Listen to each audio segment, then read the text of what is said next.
Every generation or two, we see a few unicorn cars that are made for those who love to drive.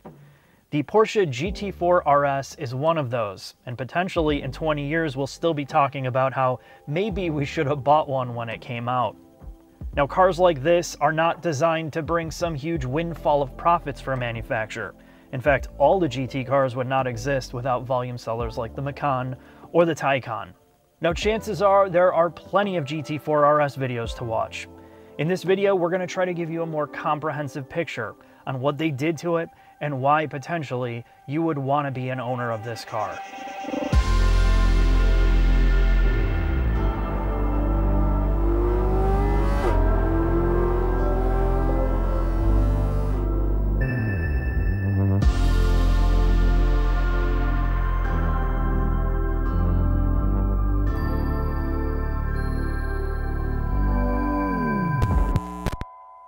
The GT4RS is still a 718 Cayman underneath, so there are many things that are familiar to you here, like the interior space is largely the same. The way you interact with switchgear, steering wheel, and all the other controls are what you've seen before. Now, they've taken what they did with the GT4 and amped it up to create the RS with a Rennsport, which we'll talk about all the technical details in the shop. But what you're getting here is a purpose-built type of car for someone that wants to go flat out, either on a back road or mostly track. That is his intended audience. So on the outside, you're getting a lot of changes, mostly for aerodynamics and weight reduction. A lot of carbon fiber. On the base trim, which starts at $141,000, you're getting mostly everything painted. Your carbon is painted. If you choose the YSOC package, you're going to get unpainted carbon on the hood, and just some other subtle details on the exterior, like the carbon intake inlets and a change in design on those, the YSOC package seats, and the badging on the interior space. But in terms of performance, when you drive them back to back, the YSOC versus the regular GT4RS are almost identical. Now, of course, in Porsche fashion, you can option this out to the moon. The gray car that we have in most of these shots is amped up to $191,000, and that's because of the YSOC package, the magnesium wheels, which are pushing over or $15,000. So you know when you're buying this, most people are going to just kind of customize it the way that they want. But if you really want to get it at the entry level, you know, you're still around like 140, 150. But I think when you look at this car as a whole, it has a very unique presence even compared to the GT4. And that's something that an RS owner is going to want. But most importantly, you're going to want to know what they did to make this car as special as it is. Mark, we're in Atlanta, Georgia at Porsche North America's headquarters underneath a 718 GT4RS. And this is a very nice shop. Yeah, that's an understatement. Makes my place look like a junkyard dump. Maybe I'll just move in here and live in here. It's cleaner than my house. So we're going to try to blow your mind with as much technical information as we can in a relatively short amount of time. So we'll start with the body. This is a different body, or at least some of the exterior panels have been changed versus the regular GT4. In the back, they add a swan neck rear wing. It's very similar to what's found on the GT3. The reason they go with the swan neck versus the regular style rear wing is that it has cleaner airflow underneath the wing itself. They also have a rear spoiler back there. And the rear diffusers right off the GT4 Club Sport or the regular GT4. When it comes to downforce, Mark, this car produces 25% more downforce than the GT4 replaces, which means it produces a total of 220 pounds at 124 miles an hour. Yes, they had to change the front aero. So what they did is they added a bigger front spoiler. It is much larger than it used to be. You have air spats in the front as well, or air curtains. You have adjustable spats in front of the front wheels. You have a GT1 style fender, which it cuts out and smooths out some of the airflow coming out of the wheels. And you have louvers above the fenders, which are a RS trademark, and they also help reduce lift.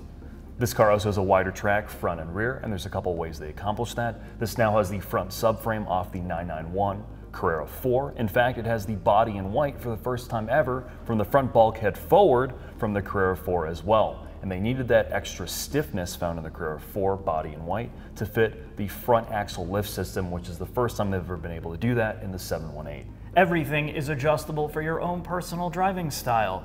So when you go and mess with the rear wing, you also have to adjust your wheel spats in the front to balance that out. And that's kind of up to you to try to figure out where and how you want your car to behave.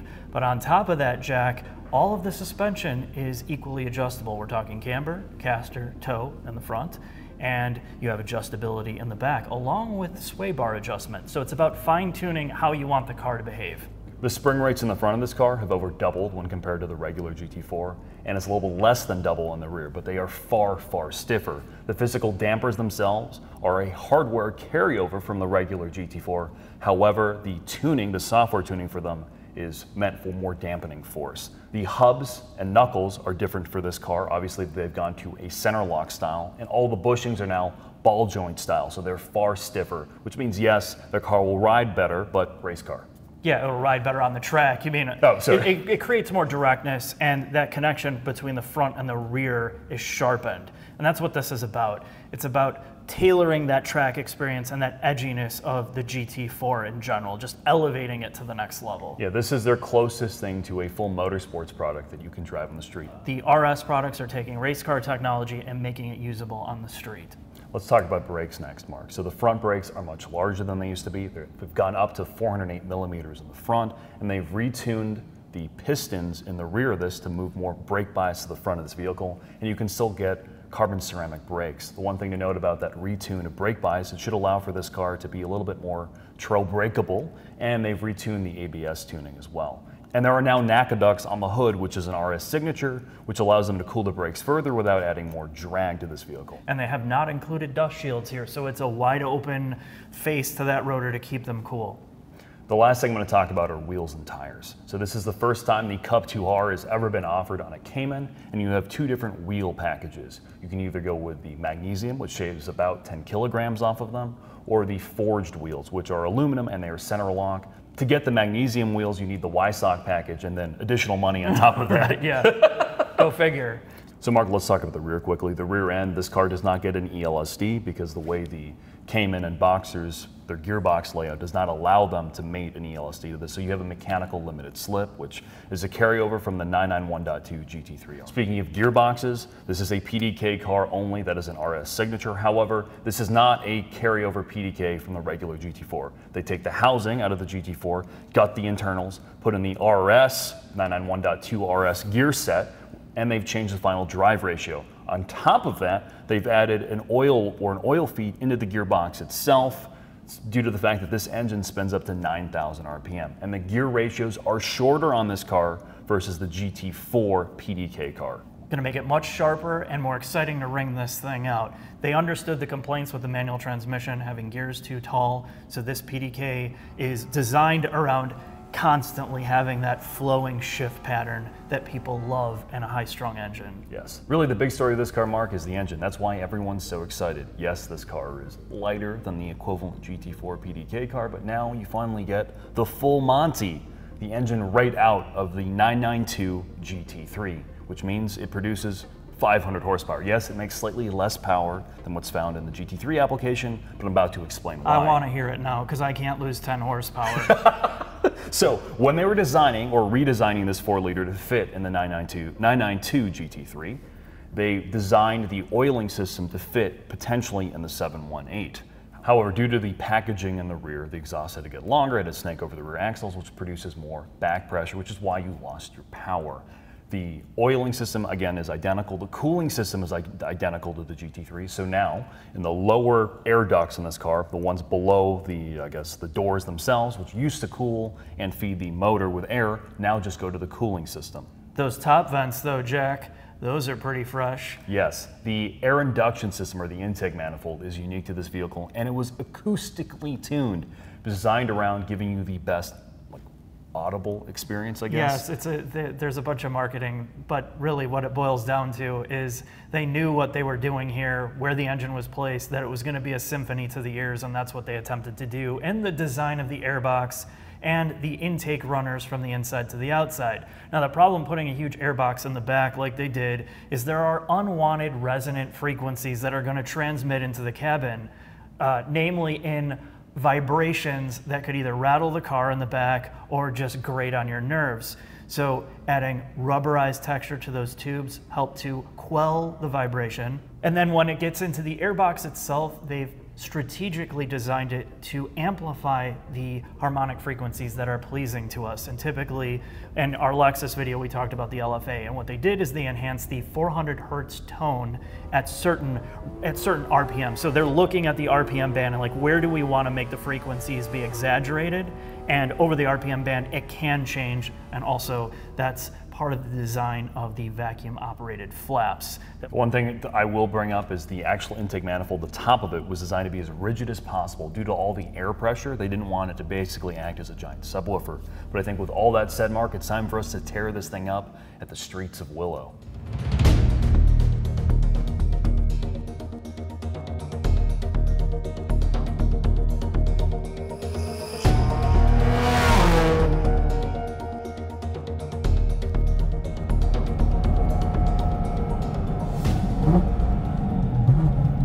Streets of Willow, Mark, with a GT4RS. Yeah, all of this technical talk, I really hope that it adds up to more than just some Well, let me show you what it adds up to, Mark.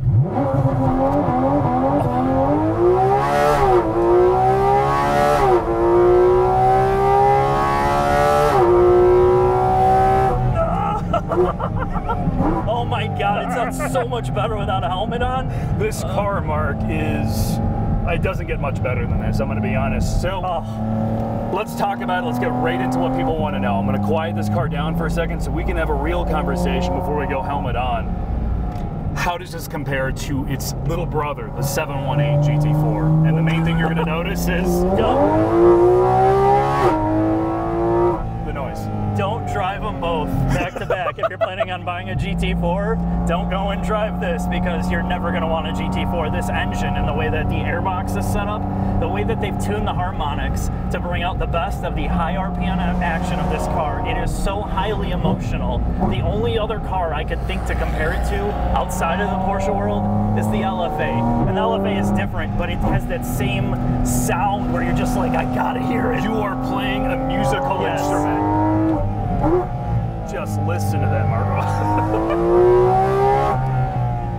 I think the other thing that people are going to ask is, did the gearing change make a big difference? And simply, yes. You are shifting this car more often, which means you can actually play with the engine in a way you can't in the regular 718 GT4 PDK car. I would agree with that, and the gears are much tighter space, so you get that. It's exactly what you want with the PDK because it's so fast. It's like up, down, and you feel it, you hear it, you're a part of that experience. Even without having a manual here, it is by far one of the most engaging cars you're ever going to get in. And this...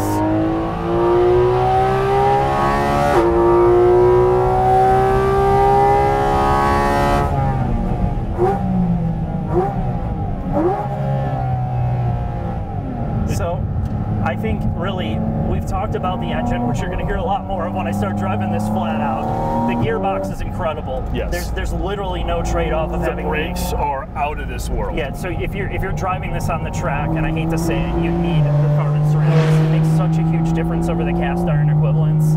That for me, I like to brake hard and deep into corners. You have way more braking confidence, including the recalibration of the brakes. It feels far more stable, and you know exactly when the car is going to trail brake to rotate in. So that subtle change is a huge difference here for somebody who's going to drive this at the limit. The suspension tuning differences versus the regular 718 GT4 as well are very noticeable. This is a far stiffer car. It's a far stiffer car. And because you have the aerodynamics, and if you go to a Cup 2R, which we are not on, you can work with that better body control that comes with the recalibration of the dampers and the higher spring rates to your advantage. It feels like a far more connected driving experience. I know that's a cliche. Well, if you want to learn how to drive a car and be smooth, this is one of the best cars for it. Because and I'm going to talk about it when I drive this flat out, but the front end is where you get subtle warnings. Like the front end is safely washes, and if you want to keep pushing it in understeer state, the next thing it's going to do is rotate or oversteer on you, and you have to stay ahead of it.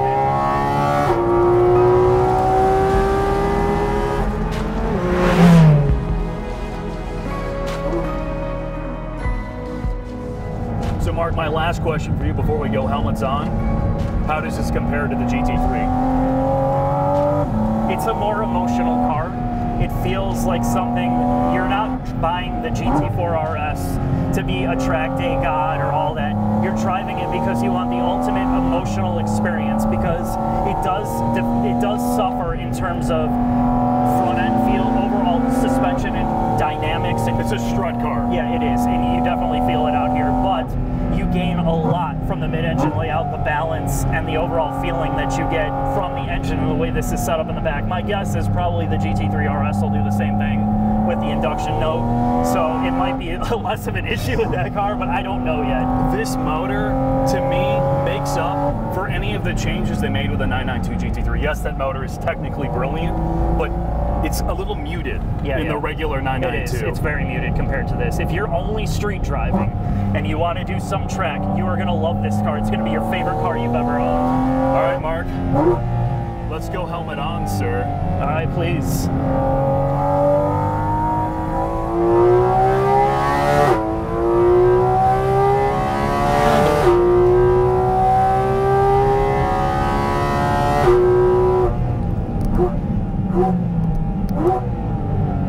So Mark, how does this feel at the limit? Oh, it's on another level. I would say, so let's get this right out of the way.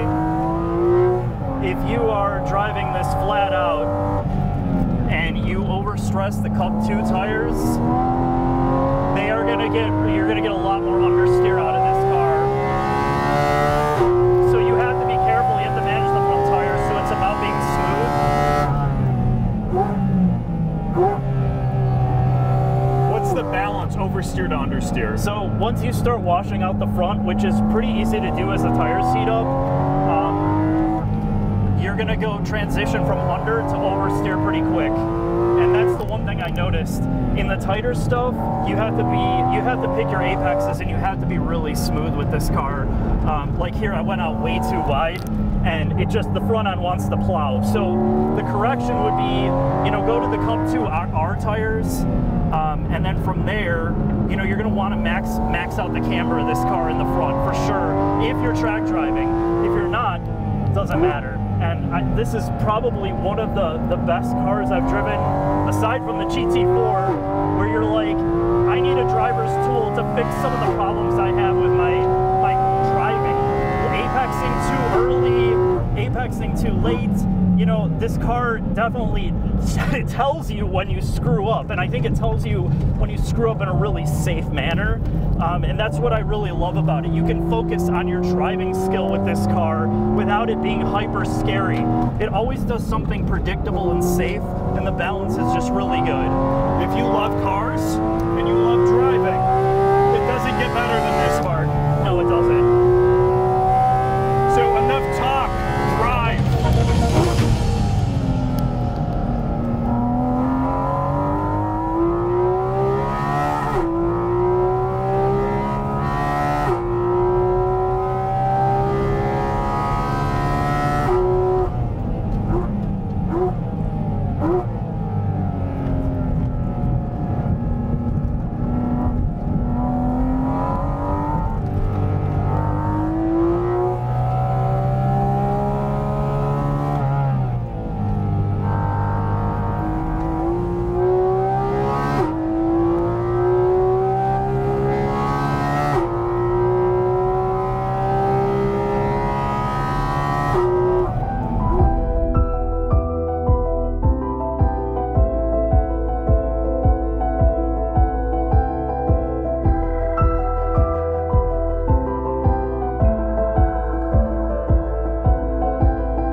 Final thoughts on the GT4RS. When you get behind the wheel of this thing, you can clearly tell the team that designed it loved cars and wanted you to feel something when you drive this vehicle. That said, this is still an RS machine. It's supposed to be that race car for the street that you take to the track. The advantage of this vehicle is it's a far more emotional car at the limit. It makes you feel like you're working harder for your rewards versus a GT3, according to someone like Patrick Long. In the tighter sections, due to the mid-engine platform, it should be more nimble, and most importantly, the noise. This is a car you will remember once you get out of it due to the way it sounds at around 9,000 RPM. It is a truly special experience.